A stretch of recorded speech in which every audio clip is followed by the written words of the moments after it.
This week we'll be learning about one-time mass emails in your XpanZion enterprise platform. Sending mass email messages to your lists is the best way to build relationships, keep your audience engaged, and to grow your business. This week we'll learn how to create a new one-time mass email, how to select your recipients, how to schedule your one-time mail to send at a future time, and how to view mail statistics to see delivery rate, open rate, and clicks from your email messages. So let's get started. I'll set up a share screen.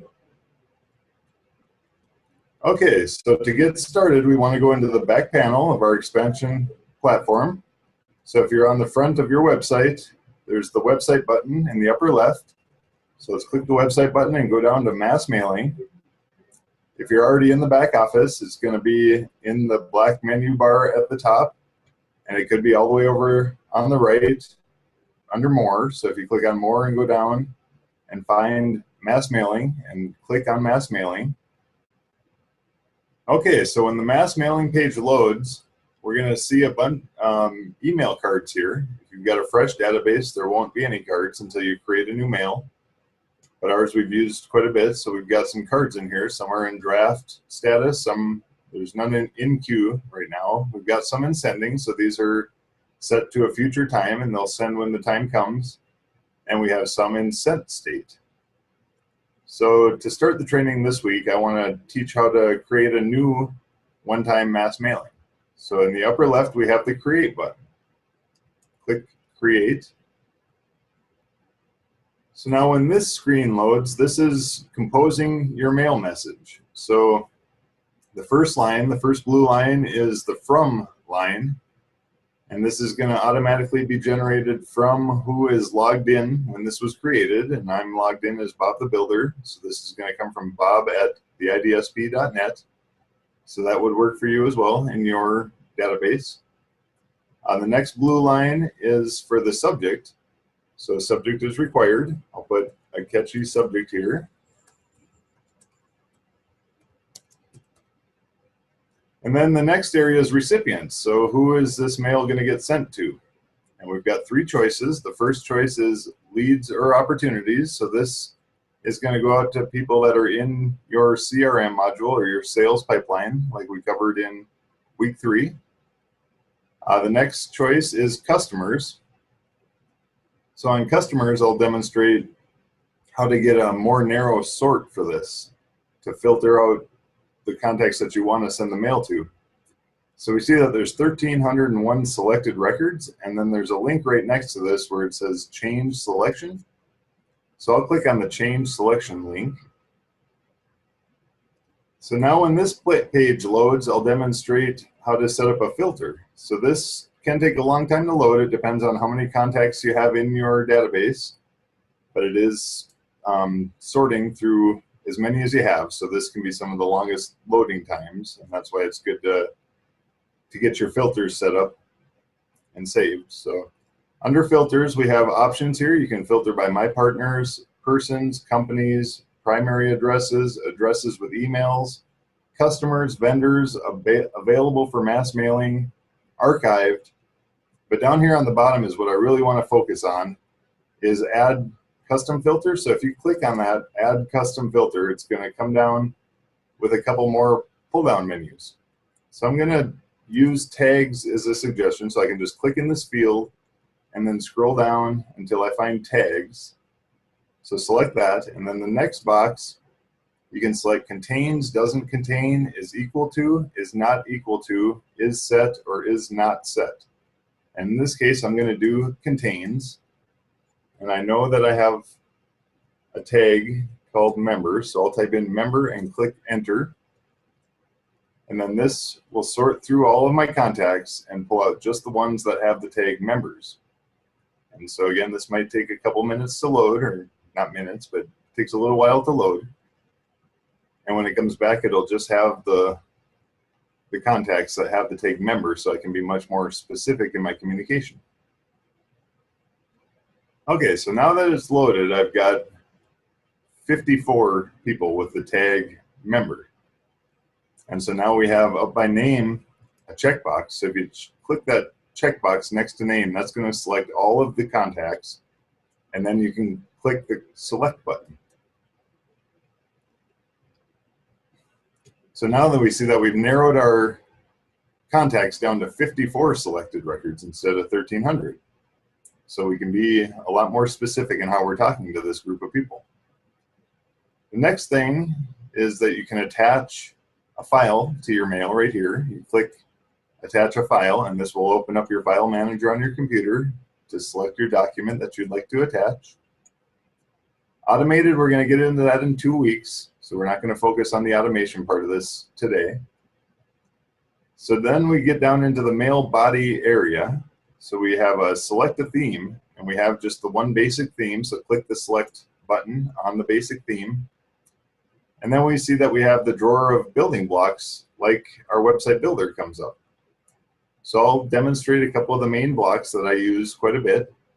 So the first one is center logo. So if you click and hold and drag the center logo block onto the page and then unclick, this is going to bring in the logo that you have set for your website and put that in the center of the block. And then there's center text, so that's for a headline to break up your page and to create some negative space. And then the one I used most commonly is this text block. So in the text block, we see that it comes with deer and then some code that's got a $ and a curly brace, and then object.name and an end curly brace. So this is a code that's going to work to reference the recipient by their name. And the way this would work is first and last name. That's the way that the XpanZion platform is set up. We do have a module if you want to be more specific and use just the first name to be a little bit more personal, we can do that. If you want that feature, just make sure you contact us and we'll make sure the module is installed. Here today I can demonstrate the code that we would use to do this. So it's going to be object.computed underbar first underbar name. And so if I spell it right, like that. So it's going to be the $ start curly bracket object.computed underbar first underbar name and curly brace. So that's how you set it up to make it so it's just going to reference their first name. And then the way this block works, you can click on one of the paragraphs, and if you just click it once, it's going to select all the text, and then you can type your new text.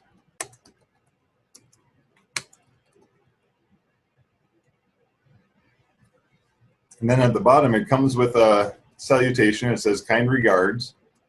You can change your ending to your mail to say anything, and then change the name to your name. And then we know it's important if you're sending out unsolicited mails. So if somebody didn't request this mail, you're just sending out a broadcast to your list, you want to provide an unsubscribe link. So I scrolled down in the building blocks over here under footers, and there's a social and text block. So that's going to bring in your social media buttons. So if you've set your links in your website admin area that we covered in the blog week, that these will link up to your social media pages, and you can put a cursor in here and delete any ones that you don't use. Make those modifications. It comes with an unsubscribe link and a contact link. The next block is text and copyright. So that's going to bring in your unsubscribe link, a contact link, and then a copyright date. So it's 2014. You can put your cursor there and change it to say 2018.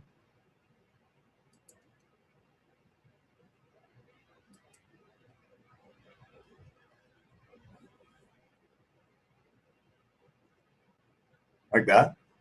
And then one more block is the text only block. So the text only block comes with a few links, being a contact link, a Facebook, a Twitter, a support, and the unsubscribe link. And again, you can modify this to be different links, delete some if you want.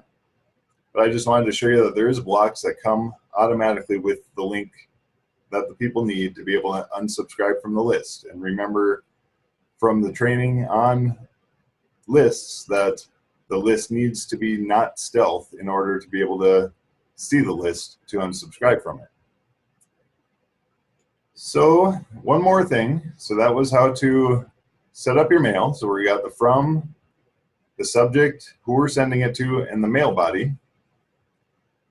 So mail body is a tab. Let's go to the tab right next to it, which is options. And this is where you can set to schedule your mail to go out in the future. So we see here there's a schedule in the future field with a calendar next to it. If you click on the calendar, it pulls up the calendar that you can pick the day that you want to send it. So like maybe I want to send it on Friday, and then there's a clock at the bottom. So if you click the clock, you can pick your time. So maybe I want it at 7 in the morning. And this is a 24-hour clock, so beware after noon that 1 o'clock is 13 and 2 o'clock is 14 o'clock and so on. And some of this other stuff, the campaign and the A/B testing, is a little bit more advanced. We won't be covering that today. I just wanted to get over here and show you how to schedule a one-time mail in the future.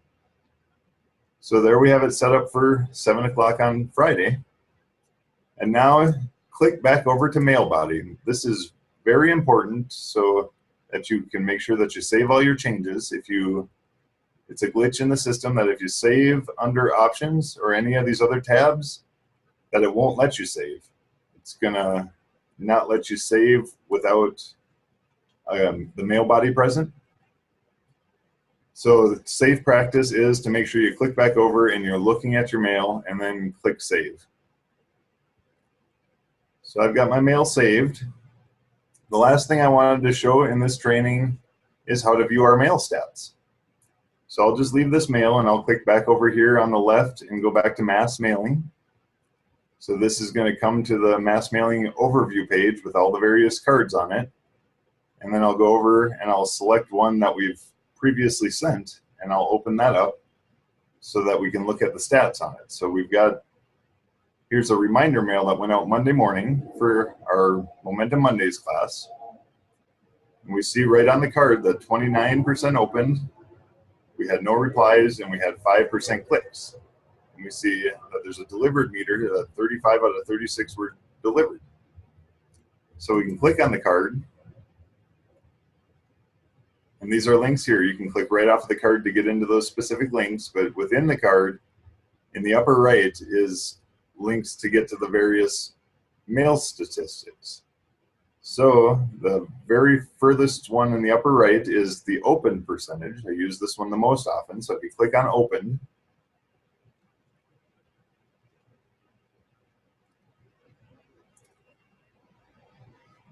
and this opens up with a bar graph.